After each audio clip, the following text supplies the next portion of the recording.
8:55 de la mañana y es momento de nuestra primera entrevista. Este domingo el Poder Ejecutivo presentó el presupuesto y ahora la pelota está en la cancha del Poder Legislativo. Vamos a recibir a Robert Silva, senador del Partido Colorado. ¿Cómo le va? Bienvenido. Un gusto estar acá, gracias por la invitación. Un placer. Las primeras consideraciones por parte de la oposición han sido críticas de este presupuesto. ¿Tuvo tiempo de leerlo?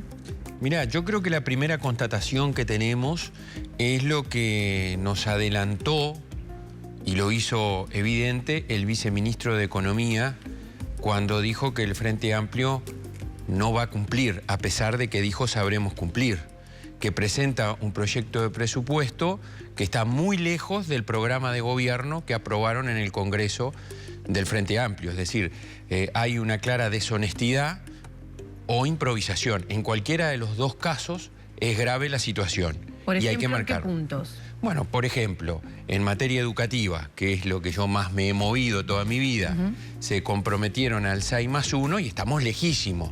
En el 2026 la ANE, por ejemplo, va a tener menos recursos que los que se destinan a comprar la lujosa estancia de María Dolores. Bueno, pero el oficialismo dice que se tiende a lo largo del periodo llegar al 6+1. Si leen el programa, dice que se va a hacer 6+1 para la educación. Entonces, esas son las cosas que venimos hace tanto tiempo, o podemos con otras, ¿no? Es decir, la extensión del tema de la vivienda, el tema de las escuelas de tiempo completo, el tema de la compra de campo para colonización, las miles de hectáreas que prometieron. Yo eso no lo vi en el presupuesto. Hay que seguir analizándolo. Pero aquí queda claro... Ahora, pero perdóname, senador, también prometieron, por ejemplo, los bonos y aumento de beca y eso va a estar, eso está. Sí, por eso digo, hay cosas que se prometieron que no se van a cumplir. Y eso es evidente. Parte de lo que se comprometieron está... quizás inteligentemente, en aquellas cosas que pueden llegar más directamente a la gente, pero lo que la gente tiene que saber y tiene que estar claro es que se dijo una cosa y se hace otra. Y aquello que escuchamos en campaña, el sabremos cumplir, el Frente Amplio no lo va a cumplir. También es cierto... Y tanto la honestidad que se pregonó a los cuatro vientos no fue tal porque se ha reconocido. Yo reitero, no es que nosotros lo decimos. La gente en un comité de base se lo pidió, se lo expresó, se lo reprochó, como se quiera llamar, al viceministro de Economía y el viceministro de Economía lo reconoció. Está bien, pero lo que dice el oficialismo es que ellos de alguna manera elaboran un programa con una realidad que no es tal, porque cuando se encuentra con el gobierno tiene un déficit bastante más abultado del que se decía había. ¿Saben quién es el campeón de generar déficit fiscal en el Estado? ¿Quién es el campeón? El Frente Amplio. Recibió el gobierno cuando empezó a gobernar este país con un 0,5% de déficit y lo entregó con el 4,5%. Esos son a precios de hoy 3.200 millones de dólares más de déficit fiscal que el Frente Amplio generó durante los 15 años de gobierno. ¿Qué es el déficit fiscal para los que nos están mirando que entiendan? Es como en la casa nuestra. Ganamos un sueldo y decimos, no llego a fin de mes, pido plata, me endeudo y así comienzo a generar una situación en donde gano 100 y gasto 120 o 130. En el Estado pasó lo mismo. El Frente Amplio, reitero, llegó con un déficit de 0,5, que son 400 millones de dólares, y entregó al gobierno con un déficit de 3.200 millones de dólares. El gobierno anterior entró con un déficit del 4,5% y lo entregó con un 4,2%, como lo que están diciendo y reconociendo ahora que está pasando. Y con gran parte del presupuesto comprometido, según lo que dice. Bueno, y con un presupuesto comprometido para el 2025 por una sencilla razón. El 2025 corresponde al gobierno anterior y tenía un proyecto de acción en muchas de las áreas en donde había que seguir cumpliendo las cosas que se habían dicho que había que hacer. Y a todos nos pasó lo mismo. Miren que yo fui gobierno en el 2020 y entré así, ¿no? En rojo los números en la ANEP. Pero entonces, ¿para usted no es argumento aquello de que se hacen promesas y se elabora un programa de gobierno en función de un supuesto que no es tal? Pero además no es cierto, porque fíjense que el viceministro de Economía dijo que se precisaba entre 5 y 6 puntos del Producto Bruto Interno para poder cumplir con el programa de gobierno. Estos son 4.800 millones de dólares. Y el supuesto déficit o deuda, o como lo quieran llamar, que este gobierno habría dejado, según el relato del Frente Amplio, son 900 millones. O sea que, aunque no hubiera esos 900 millones de dólares, el Frente Amplio no iba a poder cumplir nunca con todo lo que prometió en la campaña electoral. Senador, yo me imagino a la gente en su casa, que está acostumbrada un día sí y el otro también a escuchar políticos de todas las filas, decir, bueno, pero a mí me ha pasado toda la vida que los políticos me prometen cosas y no cumplen. Digo, porque también en su gobierno prometió otras cosas que algunas no llegó, puso de excusa también la pandemia. Digo, es una dinámica política en la que lamentablemente la ciudadanía está acostumbrada. Mira, yo creo y a veces también no revisar la casa es como un poco complicado. Yo creo que son situaciones distintas y no comparables. Y te voy a voy a tener un matiz contigo. A ver. Yo creo que la pandemia no es una excusa. Y te lo digo porque cuando entré a gobernar la educación, ¿sabés que era mi prioridad y mi obsesión? El alcohol en gel, el alcohol diluido al 70%, los paños de piso. Bueno, pongámosle justificación. No, por eso no es una excusa. Al país le fue terrible con la pandemia, al mundo entero y al país en particular. Y nosotros afrontamos, y siempre digo, menos mal que estábamos nosotros en el gobierno, y lo digo con sano orgullo, y que a pesar de eso logramos llevar adelante la transformación educativa. En todo gobierno pasan que hay cosas que vos decís que vas a hacer y no vas a hacer. Lo que no pasa en todo gobierno, o al menos que lo demuestren como ha quedado en evidencia ahora, es que a sabiendas de que no podían cumplir con cosas, las prometieron igual. Porque lo que nos dice el viceministro de Economía ahora es que ellos sabían desde que aprobaron el programa de gobierno que no lo iban a poder cumplir. Y lo prometieron igual para que la gente lo votara. Y ahora sus propios militantes le están reclamando y tienen que reconocer. Dijimos una cosa, pero no vamos a cumplir. Y más allá de lo negativo, ¿destaca algo positivo este proyecto de presupuesto? Por ejemplo, el gran porcentaje que se destina a la pobreza infantil, a las infancias, a los sectores vulnerables.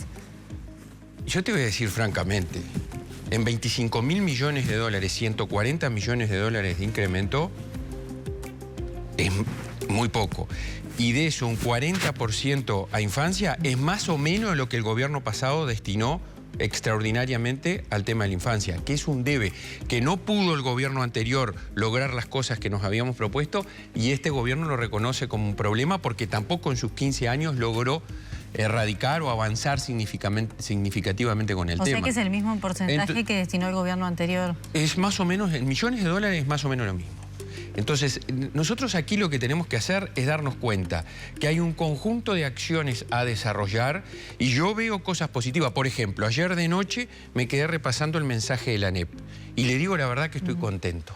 Porque cuando la ANEP presenta los datos educativos, prácticamente, salvo en ausentismo, que en primaria nos mantuvimos y estamos por debajo del 2019-2020 en educación media, por efecto pandemia y un problema endémico que el Uruguay tiene en materia de asistencia, estamos mucho mejor en aprendizaje, estamos mejor en egreso, estamos mejor en repetición, estamos mejor en cobertura, estamos mejor en muchas áreas de la educación y eso es gracias a un compromiso y a decisiones de gobierno que se tomaron y que llevamos adelante junto a muy buenos equipos que trabajaron. Con este panorama y con estas afirmaciones que se ha hecho por parte del oficialismo y también la lectura que hacen ustedes, ¿advierte que va a ser complicada la votación del presupuesto, en particular en diputados, donde el oficialismo no tiene mayoría? Hay que analizar cómo vienen los distintos incisos. En general, yo creo que esta lógica de decir, bueno, vamos a votar o no vamos a votar en función de cuestiones políticas, la gente no la quiere, la gente lo que quiere es que nosotros encontremos soluciones para los problemas de su diario vivir y es lo que nosotros tenemos que hacer. Sin perjuicio, nosotros claramente tenemos diferencia con el gobierno. Por algo queríamos ser nosotros gobierno, ganar la coalición republicana y no que ganara el Frente Amplio. Entonces, en esa lógica hay que procurar acuerdos y ver las posibles redistribuciones para atender reclamos como existen, ¿no? De la educación, pero también de otras áreas, de vivienda, de seguridad, los nuevos efectivos que eran una determinada cantidad, parece que van a ser muchos menos, bueno, los nuevos policías, ¿no? Me refiero. Entonces hay que analizar, hay que seguir analizando, siempre con una actitud propositiva de procurar acuerdos, pero también recalcando una cosa que por algo la gente nos puso acá. Nosotros somos oposición y una oposición vallista. ¿Qué quiere decir eso? Una oposición vallista es aquella que trabaja siempre por los derechos, por la generación de igualdad, que no busca excusas, que se trabaja con responsabilidad, siendo duro con la crítica para que las cosas se mejoren y se hagan y se hagan bien, a nuestro criterio, tratando de convencer al que piensa distinto, y también con una actitud de permanente propuesta, como la que hemos tenido y como la que queremos seguir teniendo.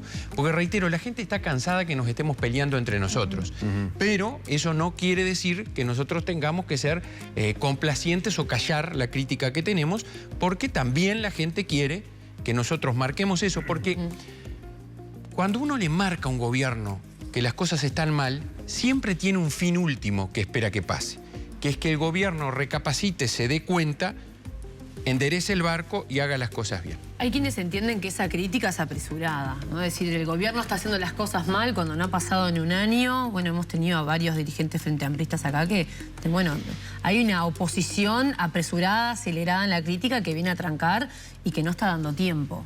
Mira, yo creo que no, porque, a ver, primero, hay muchos problemas que el gobierno se los ha autogenerado, ¿no? Si ustedes se ponen a pensar, miren, yo les voy a decir uno, que mucha gente me lo ha planteado y es cierto.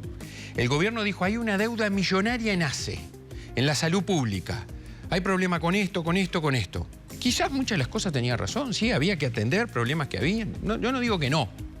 Pero al momento que te dice eso y que mandan la rendición de cuenta que el país se endeude para pagar esa supuesta falta de cumplimiento de obligaciones que tenía, aprueba una reestructura en ACE con aumentos del 60% para sueldos de confianza, cargos de confianza del Frente Amplio. Eso es así, es innegable. Y como la descubrimos, como dijimos, epa, aprobaron estos nuevos cargos y estos aumentos salariales, nos equivocamos y dieron algunos correctivos y todo, aunque la aprobaron igual. Entonces, el gobierno está en disputa y tiene permanente contradicción. Y nosotros lo tenemos que marcar porque el gobierno genera esta situación. ¿Subestiman a la oposición? No, yo creo que no nos subestiman. Pintar ese cuadro y dice, bueno, al final el gobierno o es impune o subestima que la oposición no va a estar atenta. Mira, yo creo que hay muchas acciones que muestran cierto grado de impunidad. Por ejemplo, lo que pasó en el puerto, que también, eso fue una investigación periodística, no fuimos los políticos. Cuando la vicepresidenta, el cargo flash, que duró 3 días en el cargo de vicepresidenta del puerto, le dio aumento de sueldo a su marido, acomodó a su chofer, según dicen ahí, ¿no? Por algo la sacaron en 3 días. Ahí hay cierta impunidad, porque vos tenés que saber que eso está mal, que no podés pagarle un sueldo, subirle el sueldo a tu esposo. Pero después pasan otras cosas que permanentemente en el gobierno se van sucediendo y que nosotros las tenemos que marcar. Por ejemplo, cuando yo estaba trabajando y salió, ustedes también pusieron que el presidente de Colonización tenía un problema por una deuda que tenía con el instituto que no había cumplido, que era colono. Yo, pero no puede ser colono. Viola la Constitución. Fui a la Constitución, encontré el artículo 200 y lo puse arriba de la mesa. Terminaron sacando al presidente de Colonización. O sea, hay improvisación, hay en algunos casos una actuación ciertamente fuera de, con cierto grado de impunidad, y luego hay una falta de rumbo en algunos temas que nosotros lo tenemos que marcar porque es importante para corregir. Porque reitero, lo que a uno en definitiva le importa es que haya medidas que contribuyan al bienestar de la gente. No hay rumbo, pero lo que dice el gobierno es que están en marcha las 63 medidas que se prometió en el departamento de Colonia. Hay hasta un porcentaje de ya el nivel de cumplimiento que tienen. Son unos cracks ellos, sí. Según ellos, ellos hicieron un programa, después pasaron como un colador, hicieron algunas medidas y ahora vienen y dicen, no, nosotros vamos a cumplir estas medidas. No, chiquito, pará. Si vos tenés un programa, entonces ¿para qué haces el programa? ¿Es por la galería? No, es para cumplirlo. Y después de esas 63 medidas, yo ya tengo un equipo, tenemos un equipo formidable que está trabajando, analizando, vamos a analizar a ver si es cierto eso que dicen, del porcentaje que en el presupuesto viene, de las medidas que dijeron, y si las están cumpliendo. Y respecto de la oposición... Discúlpeme, que tiene un grupo trabajando en eso, sí, una especie de un equipo técnico. Para él, un gabinete a la sombra, por decirlo de alguna manera. Miren, nosotros el otro día hicimos nuestro primer congreso, nuestro sector político, que es Crece, la lista 600, que nos presentamos a las elecciones y me llevó a mí al Senado, y tenemos diputados y tenemos concejales, ediles en todo el país, gente trabajando en el gobierno, como oposición en los cargos que fueron concedidos. Hicimos un congreso y ratificamos nuestra orientación de trabajo por la justicia social, el humanismo, el vallismo en esencia. Y para eso tenemos que hacer realidad nuestras propuestas desde los lugares que estamos y también trabajar controlando al gobierno. Y tenemos equipos en todas las áreas. Y esos equipos van a trabajar para hacer eso que tú decís, ese comparativo. Porque vamos a ayudar al gobierno. Si ellos dicen, yo cumplí con mover este celular hasta acá, yo le puedo decir, no, mirá que no lo moviste, porque yo tengo esta información y a lo mejor logro que lo mueva, impacto favorablemente en la gente. Y ese equipo tener una actitud constructiva. Y el equipo ya reconoce. Cosas positivas. Pero por supuesto, yo lo primero que reconozco es que el gobierno mandó en su mensaje presupuestal en la educación que va a aumentar la alimentación, parte de los recursos son para la alimentación, y vaya si estoy de acuerdo a aumentar la alimentación en los liceos y en la UTU, cosa que nosotros empezamos con los liceos María Espínola y las UTU de tiempo completo. Totalmente de acuerdo, son cosas buenas, son políticas de Estado que deben continuar. Las cosas buenas hay que valorarlas y decir las cosas que están mal. Y me quedó una cosa pendiente que, si ustedes me permiten, yo la quiero decir. Ustedes acá reciben en este lugar a legisladores del Frente Amplio que dicen, no podemos creer la oposición que hacen. Yo fui gobierno en el pasado. Miren, yo entré el 19 de marzo del año 2020 a la educación. Recibimos una oposición tenaz desde el primer día, con medias verdades y con falsedades en muchos casos. Y yo les quiero recordar cuando, a pocos días de haber comenzado el gobierno, se vino aquel caceroleo, que lo convocó el PIT-CNT, pero ustedes revisen las redes de muchos de los que se sientan acá, cómo lo vivaban y lo festejaban. ¿Y se acuerdan lo que decían? Decían contra el impuestazo del gobierno de la calle Pou. ¿Qué era el impuestazo?